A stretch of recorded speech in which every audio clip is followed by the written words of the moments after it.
This is why the Mavs will win the next NBA championship. And then there were two. In one corner, out of the Eastern Conference, the Boston Celtics. No team won more games than Boston, which went 64-18 in the regular season. That's quite a feat considering no team won 60 games in the 2022-23 season. In the other corner, out of the Western Conference, the Dallas Mavericks. The Mavs shook things up big time at the trade deadline in 2024. And guess what? They've been pulling off some impressive wins out west, even taking down a couple of top 3 teams in the conference standings. Unlike the Celtics, who won't be squaring off against any top 3 seeds this postseason, Dallas has punched their ticket to the NBA Finals through some tough matchups.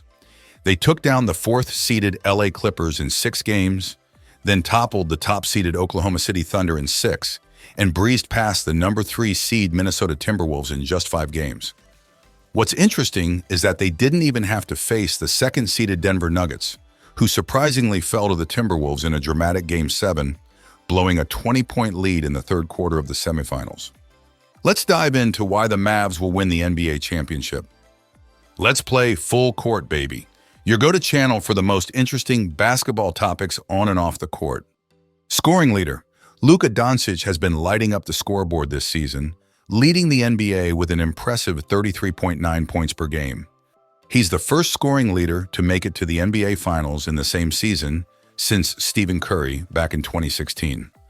Doncic is aiming to join the elite club of scoring champs, who also nabbed a championship in the same season, a feat last achieved by none other than Hall of Famer Shaquille O'Neal with the Lakers in 2000. Overall, scoring champs have a solid 11-8 record in the NBA Finals, with the legendary Michael Jordan responsible for 6 of those wins. Joining the ranks of scoring titans turned champions are Joe Fulks with the 1947 Warriors, George McCann with the 1949 and 1950 Lakers, and Kareem Abdul-Jabbar, known as Lou Alcindor at the time, with the 1971 Bucks. Luka Doncic and Kyrie Irving proving Stan Van Gundy right. That's how the Mavericks can win this year's NBA championship over the Boston Celtics. Doncic and Irving are playing at an elite level so far in the playoffs, so much so that Van Gundy said during a broadcast that Doncic and Irving are the most talented backcourt in the history of the NBA. The Celtics are bringing some serious defensive firepower to the table, with multiple options for throwing different defensive looks at the Mavs' backcourt. They've got a stacked lineup capable of containing Doncic and Irving, starting with Jrue Holiday, who's arguably the best perimeter defender in the game. Plus, they've got Derek White, Jason Tatum, and Jaylen Brown ready to lock it down. As for the Mavs, it's no secret that Doncic and Irving need to keep their game on point in the finals. Doncic has been averaging a whopping 33.9 points per game in the series against Minnesota, while Irving's been putting up a solid 25.6 points per game. Both of them need to bring their A game on both ends of the court if the Mavs want to come out on top. As for the whole team is concerned, in the conference semifinals, the Mavs were on fire, scoring a whopping 18.5 more points per 100 possessions than the Thunder allowed in the first round. Then in the conference finals, they kept the momentum going, scoring an impressive 11.7 more points than the Wolves allowed in the semis. Those were some seriously big jumps in each round. What's really standing out is their dominance from the corner threes. The Mavs are leading the playoffs with an average of 4.6 corner three-pointers per game, and they're launching 34% of their total three-point attempts from those spots, the second highest rate in the league. P.J. Washington is leading the charge with 28 corner threes, just 5 shy of Bruce Bowen's record of 33, set back in 2007. And Derrick Jones Jr. isn't far behind, tied for second with 17. But it's not just about shooting, they're also crashing the boards hard. They've upped their offensive rebounding game big time, grabbing 31% of available offensive boards, the 4th highest rate in the playoffs. That's a major improvement from their regular season performance, where they ranked 25th with a paltry 25.7%. Talk about stepping up when it counts. How can Dallas slow down the most efficient offense in NBA history? Back in March, the Celtics went on a scoring spree against the Mavs, dropping a whopping 138 points in a blowout win. But hold up, things have taken a turn since then, especially for the Dallas defense. Shortly after that game, Coach Kidd decided to shake things up, making a permanent lineup change that included bringing defensive ace Derrick Jones Jr. back into the starting five. And let me tell you, it's made a world of difference. The Mavs have transformed into a defensive powerhouse, allowing the fewest points per 100 possessions in the league for the rest of the regular season. That boost helped fuel their impressive 16-2 finish, propelling them from the play-in race all the way up to the West's 5th seed. Now, when it comes to defense, the Mavs are all about protecting the paint. With rim protectors like Gafford and Lively holding it down inside, they're forcing opponents into tough finishes in traffic. In fact, they've been holding teams to just 56.5% shooting within 5 feet of the rim throughout the playoffs. But here's the thing. Boston ain't no joke from beyond the arc. They were the kings of threes during both the regular season and playoffs, making and attempting more triples than anyone else in the league. So it's going to be a real showdown to see if Dallas's defensive strategy can hold up against the Celtics' long-range firepower. With the Dallas Mavericks gearing up for their first NBA Finals appearance since their championship win in 2011, Dereck Lively II is playing a crucial role in their journey. Standing tall at 7'1", with a wingspan nearing 7'8", and rocking an impressive blend of agility and explosiveness, he's been maximizing his potential all season long.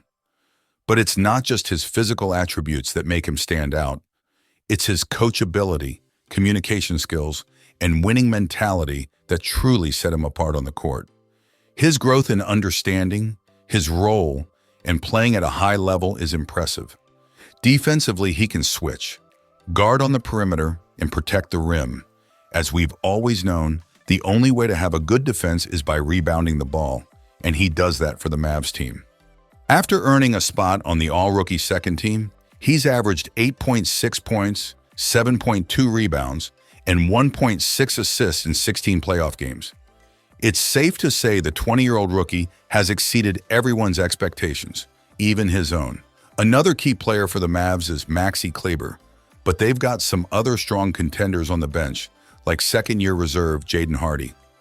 Kleber's role could be especially crucial when it comes to countering Porzingis' knack for hitting those pick-and-pop threes.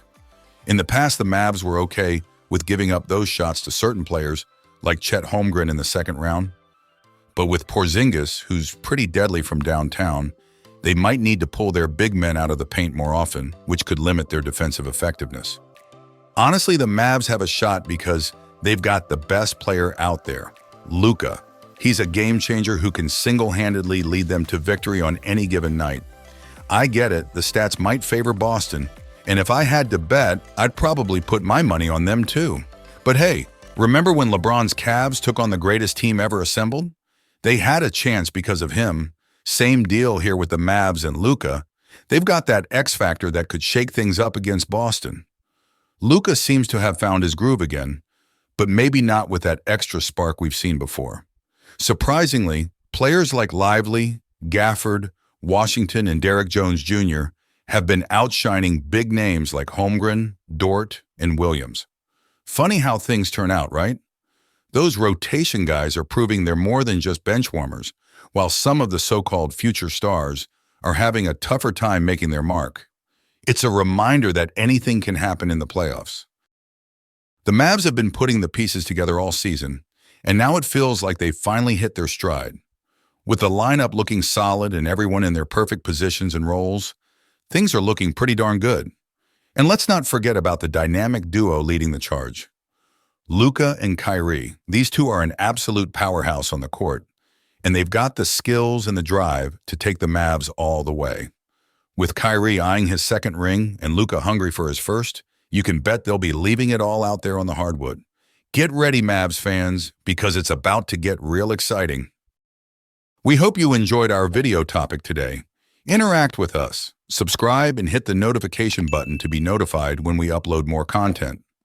Don't forget to leave a like and comment below. Also, feel free to suggest any topics you would like to see on this channel Full Court. Before we end this video, are you ready to showcase your love for the game and make a statement with premium merch? At Full Court, we believe basketball is more than just a game. It's part of our culture and identity. That's why we've curated a collection of merch that captures the essence of your favorite sports teams and players to celebrate the memories that unite us. And here's the best part. Full Court offers free worldwide shipping. No matter where you are, you can join our global community and showcase your passion for basketball. Visit our website, letsplayfullcourt.com, and explore our merch. You can also find a link below this video in the description.